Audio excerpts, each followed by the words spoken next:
is rent here so affordable?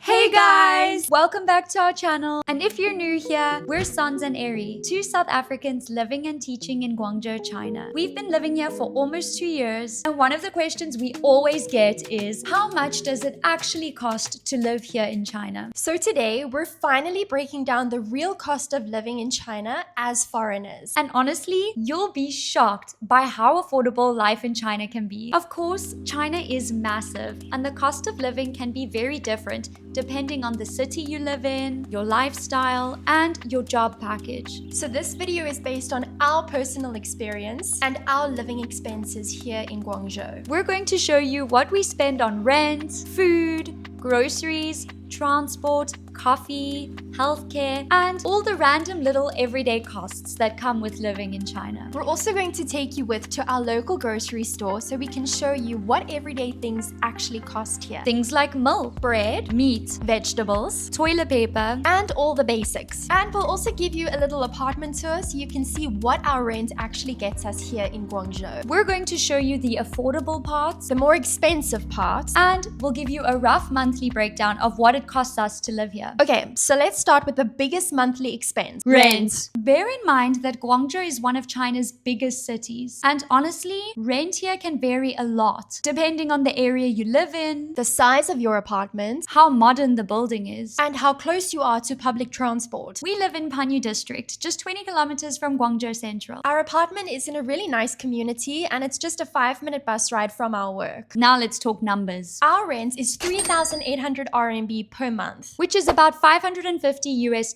And of course, we each pay half of that. So we each pay 1,900 RMB per month on rent. One thing we've noticed as foreigners living in China is that prices or quotes can sometimes be a bit higher for us as foreigners compared to what the locals might pay, especially for things like rent. So it definitely helps if you have a local friend, colleague, or agent who can help you negotiate your rent. But honestly, even with that, we still think our rent is really affordable for what we get. So let's do a quick apartment tour so we can show you what $550 US rent can get you in China. So as you come into our apartment, there's a little shoe station. Because in China, it's very respectful to take off your shoes and put on inside shoes when you go inside someone's apartment. This is something we really had to get used to at first, but now we can't imagine it any other way. Like, why would anyone want to come into their apartment with their dirty outside shoes? So this is the main living area. It is super spacious and nice. It came fully furnished, so we're really lucky to have a TV. And it's got this really nice, beautiful big window that overlooks onto the rest of the community with the most gorgeous views. And of course, the most important thing, an AC. And then behind me, we have a little storage room, which we've just put some old mattresses in for now. And then this is our dining area where we do our work on the weekends and we have our dinner and breakfast. You'll also notice in China that the fridge is often in the living room, which is something we had to get used to. We thought it was quite strange,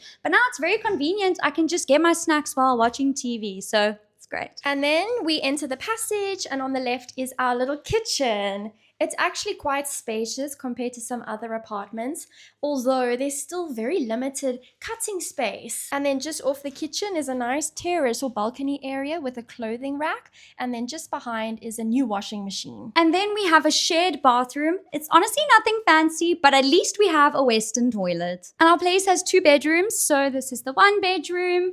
Really nice and spacious, has an AC, nice big window for natural light. And then this is the other bedroom. It comes with the biggest bed I've literally ever seen, and a nice reading corner, a window for natural light. So overall, for 3,800 RMB rent per month, we feel like this has been really good value for us here in Guangzhou. But rent isn't the only home expense. So let's quickly talk about utilities, Wi-Fi, electricity, water, and all those extra monthly costs. So our Wi-Fi bill is 240 RMB per month, which is about $35 US. Our electricity bill is usually between 300 and 700 RMB per month. But in summer, our ACs are on constantly. So that is when our electricity bill gets expensive. Then our gas bill is usually between 30 and 60 RMB per month. and water is free. We also pay an apartment management fee, which is about 200 RMB per month. There's also a new thing that's just been introduced in Guangzhou called apartment tax.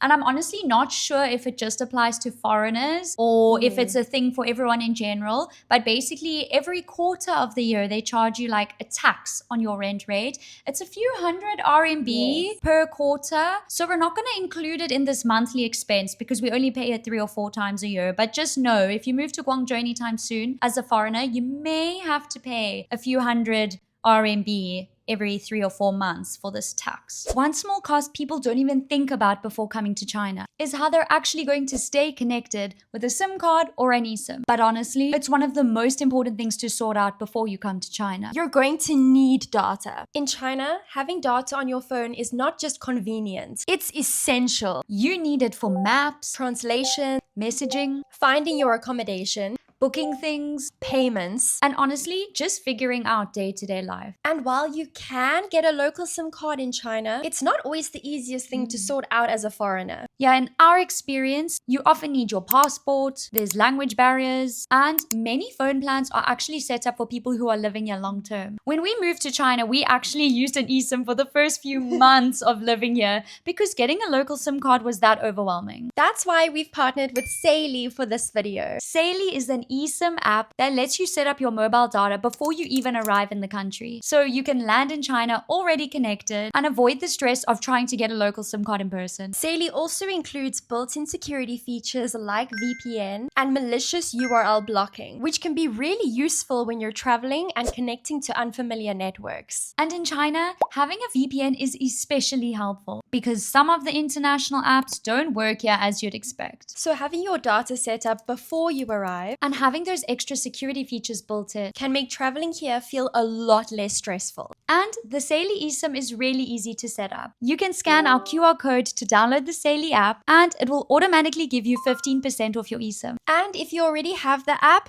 don't worry. You can still get the same 15% discount at checkout by using our code SANSAIRY. So once you've downloaded the app, you search for the country that you're going to, and then you'll see the different data plans available. Saily's China data plans start from $4.49, and there's different options ranging from 7 days to 30 days, depending on your needs. And after purchasing your plan, the app takes you through the installation process step by step. You'll follow the prompts to install the eSIM on your phone, add it as a new mobile data plan, and then keep it ready for your trip. Make sure to set it up before your trip to China. Then, when you arrive in China, just make sure that your Saily eSIM is turned on and your data roaming is enabled. It's really as easy as that. And as for our personal spending on data per month in China, we each spend $20 per month. So our total utility cost per month is about 700 RMB each. Now, let's talk about food. Because a gal has got to eat. So we're going to take you around our local grocery store to show you what basic things cost here in China.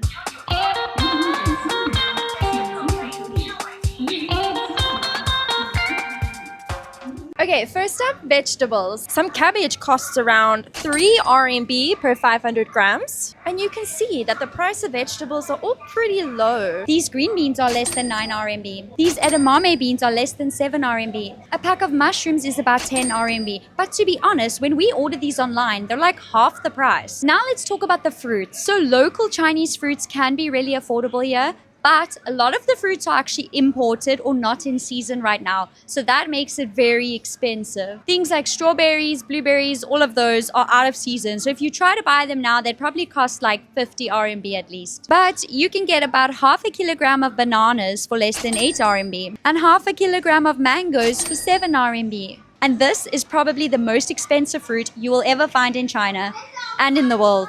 Yeah, that's right. This is durian. It has quite an acquired taste and smell. It's not our favorite. We literally actually can't stand the smell of it. And it's very expensive here, so it's more of a luxury item. Personally, I would never buy durian. I can't stand the smell.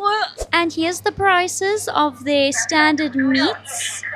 We're not big meat eaters, so we don't really know what we're looking at. But you can see some of the prices. 42 RMB, 13 RMB, 11 RMB, and chicken claws are usually between 9 and 15 RMB. You can get a whole chicken for 80 RMB. They actually also have a live seafood section, which It's quite wild for us. We're not used to having that. For a tray of 30 eggs, it's around 27 RMB. For 10 rolls of toilet paper, it is 30 RMB. And for 3 kilograms of laundry detergent, it's 43 RMB. I must say, the bakery section is quite limited here. Like, these are all the options of breads and bagels. In general, though, bread is not such a big thing in China compared to other countries. So the selection is quite limiting, but this pack of bread costs around 9 RMB. So dairy is quite an interesting one here in China because it's not actually as affordable as it is in other countries. Things like cheese and milk are actually quite expensive here. In fact, you actually might struggle to find a block of cheese here in China. We have never been able to find one at our grocery store, so we actually import it all the way from England. And that costs 40 RMB per little block. And you'll probably notice that a lot of their milks are imported too. So our general experience has been, if you buy local groceries, it's affordable. But if you are shopping for products that you would typically buy back home, then the bill racks up, like our imported cheese.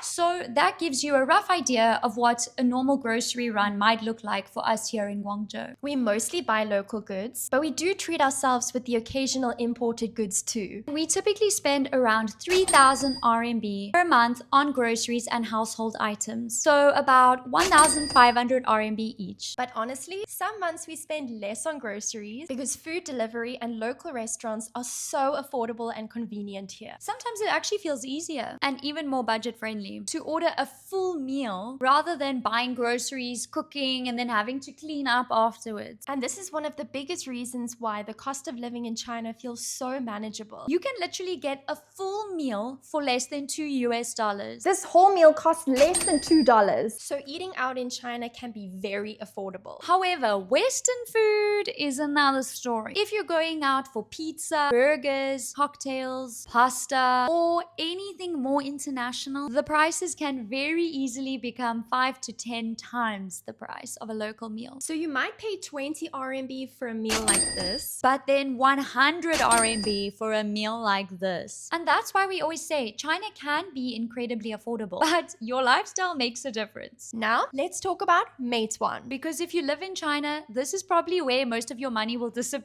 to. Meituan is basically China's food delivery app, but honestly, you can order pretty much anything on here. You can order groceries, meals, coffee, tea, snacks, medicine, toiletries, literally whatever you need. And it arrives so quickly. So even though eating locally can be really affordable, Meituan is one of those expenses that can really sneak up on you because it's just too convenient. And Meituan often has red packet coupons and discounts, so it's even more tempting to order food in rather than cooking. For us, our Meituan budget changes month to month. Some months we cook more, and other months we just order way too much food from Meituan. Especially after work when we're so tired. But on average, we usually spend around 700 RMB on Meituan per month. So around 350 RMB each. And then there's Taobao. If you don't know, Taobao is China's biggest online shopping app, and you can buy literally anything on there. Clothes, apartment decor, phone cases, camera accessories, travel gadgets, teaching supplies, chargers, makeup organizers, literally anything you can think of, you'll find it on Taobao. And one of the best things about Taobao is that things are usually so affordable. And you can also use a search item function. So if you see something you like, maybe in a shop or at someone's house, you can scan the item and Taobao will find you a bunch of similar products that look exactly the same, but for way cheaper. Honestly, this is really dangerous because you'll be like, oh, this is only 20 RMB, this is only 35,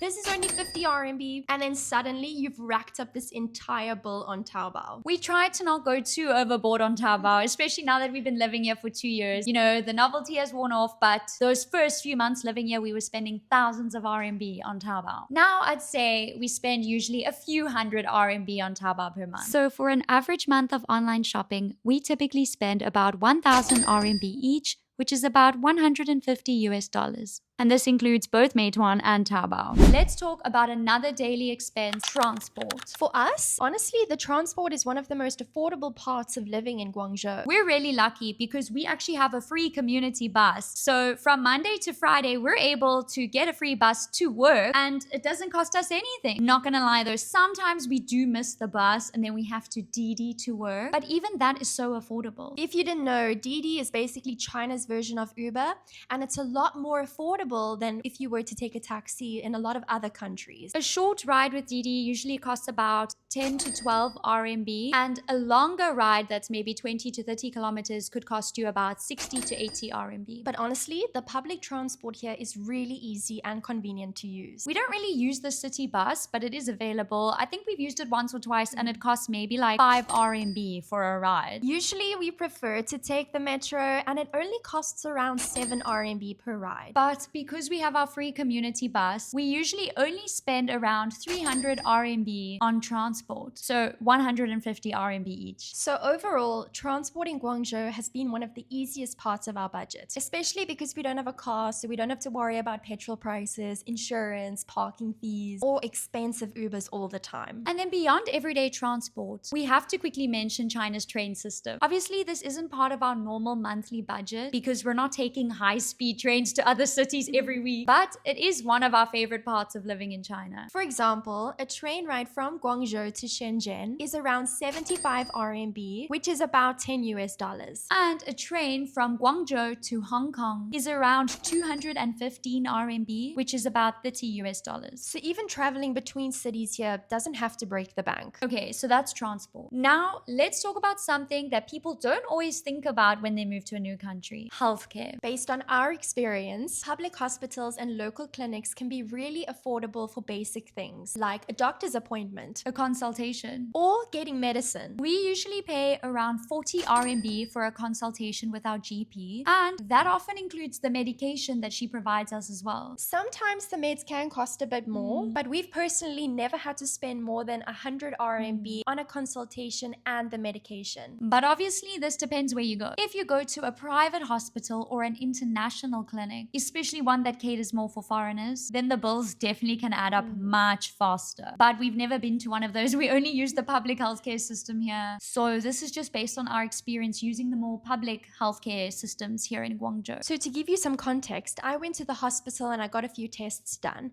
I got a blood test, an ECG, a heart scan, a CT scan, and an appointment to see a heart specialist. And this entire bill only cost me around 2,000 RMB. That's wild. But yeah, if you went to a private clinic here, that would have probably cost you like 5 times the price, if not more. And then there's dental care. We recently went to the dentist and we got a cleaning, a checkup, and x-ray scans, and the entire bill was 34 RMB. Literally cheaper than a cup of coffee. Yeah, the healthcare in China really surprised us because coming from South Africa, we're used to healthcare costing us a fortune. And here, wow, we've been pleasantly surprised to not have to spend our entire salary on our bills. Now that we've covered the main essentials, rent, food, transport, shopping apps, and healthcare, let's talk about lifestyle and entertainment. Because obviously the cost of living isn't just about surviving. It's also about what it actually costs to enjoy your life here. And this is probably the category that changes the most month to month. One really popular activity in China is KTV, which is basically karaoke with private rooms. And the prices can vary a lot depending on when you go. For example, if you go on a random Monday afternoon, you could pay like 50 or 60 RMB for 3 hours in a KTV. But the same 3-hour session could cost you 500 RMB if you go on a Saturday or Friday night. So timing makes a huge difference. Another thing we love treating ourselves to occasionally is the 24-hour spa. These places are amazing. You can spend hours there, relax, shower, eat, nap, use the different spa areas, and just make a whole day or night of it. But that is definitely more of a treat. The one we go to is around 750 RMB each, so it's not something we do all the time, but it's such a nice experience. Then for gym, we paid for our membership upfront for the year because it works out way cheaper. I think it works out to about 120 RMB each per month. Oftentimes for services in China, when you bulk buy a few sessions upfront, it's a bit cheaper. So for our nails, for example, we purchase like 10 sessions to start with, and then each set that we get done is like 120 RMB. Otherwise, it would usually cost like 160 RMB. So we're saving 40 RMB every time we get our nails done. So lifestyle costs in China really depend on the type of person you are and the lifestyle that you live. You can keep your entertainment costs really low if you're just going for walks, exploring the local areas, eating local food, and doing more casual activities. But if you're going to KTV on the weekends, treating yourself to spas, going out for nice dinners, traveling, shopping, and doing more paid activities, this is where your monthly spending can go up pretty quickly. So of course, every month is different for our budget, but we'd say we spend around 1,000 RMB per month on entertainment, gym, nails, and all those fun things. Okay, so those are the main things that we spend our money on while living here. So now let's add up all the costs. So these are our total monthly costs per person. Rent is 1,900 RMB, utilities 700 RMB, groceries 1,500, online shopping 1,000 RMB, transport 150. Healthcare, honestly, most months we spend nothing on healthcare, but let's just say 100 RMB on average. And then last but certainly not least, entertainment, 1,000 RMB. So that brings our total cost to 6,350 RMB each, which is about 938 US dollars. So that's how much it costs us to live here in Guangzhou, China. If you like this video or you found it helpful, please don't forget to give it a thumbs up and subscribe to our channel to stay tuned for our future content. And if you live in China, how much does it cost you to live here on average per month? Let us know in the comments. Otherwise, for now, we'll see you in the next one. Bye, besties.